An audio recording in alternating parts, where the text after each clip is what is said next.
Alhamdulillah dapat ilmu baru. Nah ini kita bicara soal sholat sunnah yang sering kita abaikan nih. Saya mau ke Habib dulu nih, Habib Afwan Bib. Masya Allah. Sholat itu adalah merupakan ibadah wajib untuk dikerjakan. Akan tetapi ada sholat yang sifatnya di rumah, ketika dikerjakan itu kita akan memetik pahala yang sangat luar biasa. Salah satunya nih tadi sudah ada bocorannya di tayangan, yaitu sholat sunnah wudhu. Bib, tapi mungkin masih ada yang belum mengerti nih mengenai sholat sunnah wudhu ini, kan orang biasanya taunya tahajud atau sholat duha. Nah ini mungkin ada beberapa yang belum tahu nih, dan apakah ada waktu tertentu untuk dikerjakannya, Bib? Lalu bagaimana caranya, mohon penjelasannya nih, silakan Habib. Izin Ustaz Maulana, Ustaz Syah Mikdad. Silakan Habib.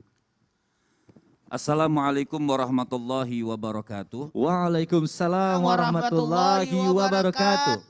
Alhamdulillah, alhamdulillahi rabbil alamin, wa sallallahu wasallama ala abdihil mustafa al-amin, Sayyidina Muhammadin nurillahil mubin, al-hadi ila salatihil mustaqim, dhil khuluqil azim wa nahjil gawim. Allahumma salli wa sallim wa barik alaihi wa ala alihi wa sahbihi wa man sara fi darbih, amma ba'd. Artinya pada pagi yang mulia ini subhanallah, atas izin Allah subhanahu wa ta'ala kembali kita dipertemukan oleh Allah subhanahu wa ta'ala dalam rangka saling mengingatkan dan belajar ilmu Allah subhanahu wa ta'ala. Wabil khusus tentang sholat wajib dan sholat sunnah. Pada pagi hari ini di antara pelajaran kita yaitu mengetahui sholat sunnah. Sholat sunnah ini banyak, semuanya fadilah dan keutamanya masing-masing punya di sisi Allah subhanahu wa ta'ala. Di antaranya sholat sunnah wudhu. Sholat sunnah wudhu ini Masya Allah mempunyai fadilah dan keutamaan khusus dalam pandangan Allah subhanahu wa ta'ala yang dibawa dan dikasih tahu oleh baginda Nabi besar Muhammad sallallahu alaihi wasallam mubarak alaihi wa ala. Di antara fadilah dan kemuliaan sholat sunnah wudhu mendapatkan ampunan dosa dari Allah subhanahu wa ta'ala. Dalam satu hadis baginda Nabi besar Muhammad sallallahu alaihi wasallam beliau mengatakan, man tawadda'a nahwa wudhu'i hadza, kata Nabi sallallahu alaihi wasallam, siapa orang yang berwudu nahwa wudhu'i hadza, seperti wuduku ini, artinya wudu seperti wudu'i Nabi sama seperti wudunya kita, karena ilmu yang kita pelajari dari ulama-ulama sampai sanadnya ke baginda Nabi besar Muhammad sallallahu alaihi wasallam. Setelah berwudu, thumma shalla rak'ataini la yuhadditsu fihi ma nafsah ghufira lahu ma taqaddama min dhanbih. Kata Nabi sallallahu alaihi wasallam, siapa orang yang berwudu seperti wuduku ini, setelah berwudu wa shalla rak'ataini, yaitu dia sholat 2 rakaat, la yuhadditsu fihi ma nafsah, artinya mengkhusyukkan dirinya. La yuhadditsu fihi ma nafsah itu tidak mengajak dirinya berbicara, artinya khusyuk sholatnya. Ada juga yang mengatakan habis wudhu sudah jangan ngajak orang berbicara. Tapi enggak juga sombong, misalnya lagi wudhu di masjid, ada orang lewat, Habib bekhair sehat. Nah, enggak dibilang sombong ya, semua ada tempat, artinya betul, kan. betul. Harus lebih, enggak boleh ngajak orang, sudah lewat aja. Enggak, orang salam jawab, wassalamualaikum warahmatullahi wabarakatuh. Jadi la yuhadditsu fihi ma nafsah ini juga artinya yaitu mengkhusyukkan, khusyuk. Dia punya diri, apa yang akan diberikan oleh Allah subhanahu wa ta'ala, ghufira lahu ma taqaddama min dhanbih, maka dosa-dosanya yang lalu, tentunya dosa-dosa kecil.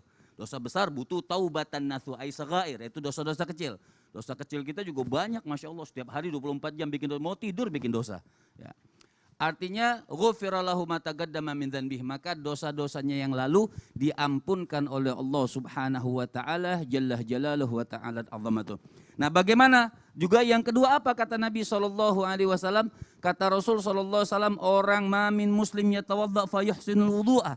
Siapa orang yang berwudu kemudian dia baguskan wudunya, kemudian fayaqumu fayusalli, maka dia bangun dan salat rak'ataini, dia salat muqbilun ala biqalbihi wa wajhihi, maka dia betul-betul khusyuk kepada Allah subhanahu wa ta'ala jalla jalaluhu wa ta'ala azamatuh, maka juga dia akan mendapatkan tempat yang baik di sisi Allah subhanahu wa ta'ala jalla jalaluhu wa ta'ala azamatuh. Jadi caranya bagaimana ya? Seperti tadi yang kita lihat, habis wudu, tapi kata Nabi fayuhsinu wudu'ahu, wudu tapi dibaguskan wudunya. bagus, sesuai dengan sunnahnya, pakai siwaknya, sesuai dengan sunnah dan pelajaran fikih yang kita pelajari di majelis-majelis taklim. Kemudian setelah itu sholat 2 rakaat. Nabi pernah berkata kepada Bilal, "Hai Bilal," kata Rasulullah, "amalan apa yang kau lakukan sehingga aku mendengar suara terompamu di sorga?" Jadi Bilalnya belum meninggal, suara sendalnya Nabi dengar dari sorga. Masya Allah. Ya, apa yang kau lakukan, amal apa yang kau lakukan sehingga suara sendalmu terdengar di sorga itu terdengar.